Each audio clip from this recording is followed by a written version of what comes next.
As we trace back our spiritual lineage to the early centuries, we find the Christian church a maligned religion. It was not popular.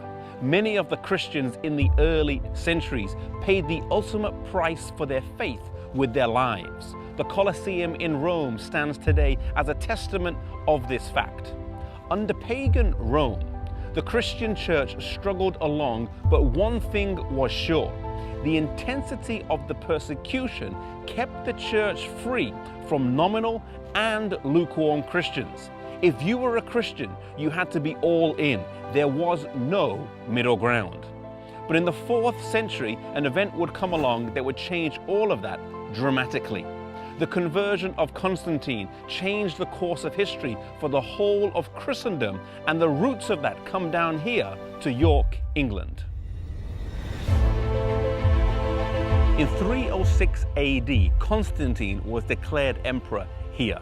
His father, Constantinus, was in Britain from 305 to 306 AD, and Constantine was with him until his death. He was then declared emperor, but it was not to be a smooth sailing. There were counterclaims to the emperorship from Licinius and Maxentius. And it was before a battle with Maxentius that Constantine felt he needed more help than just the soldiers he had, and so he sought the help of God. He believed he saw a cross in the sky and heard the words, "By this sign you shall conquer." He took this as a sign to convert to Christianity, and a major switch began to take place. Rome would go from being pagan to papal, from paganism to professed Christianity. Many historians debate the authenticity of Constantine's conversion. Was it a deep-rooted biblical conviction, or was it a political ploy to keep a divided empire together? One thing is sure, though, that after his conversion, practices crept into the church that previously had no place there. Temples that were pagan were changed to Christian. The Pantheon in Rome was changed into a Christian church, and the names of gods were changed to Christian saints. For example, Jupiter became Saint Peter, and the list goes on.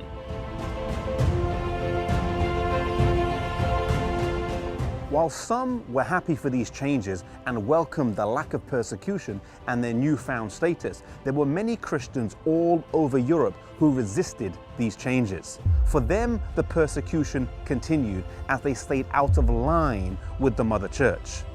These were Christians who were maintaining the pure apostolic faith that was handed down to them over the years. There were scattered groups of people all over Europe, in northern Italy, in southern France, the Celtic Church here in Britain, and in various other places. The Bible refers to them as the church in the wilderness in Revelation chapter 12, verses 6 and 14.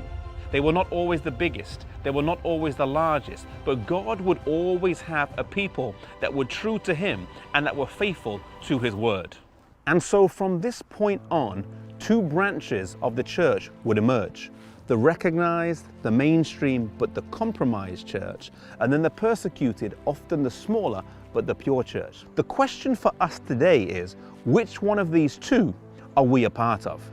May we never compromise truth for popularity.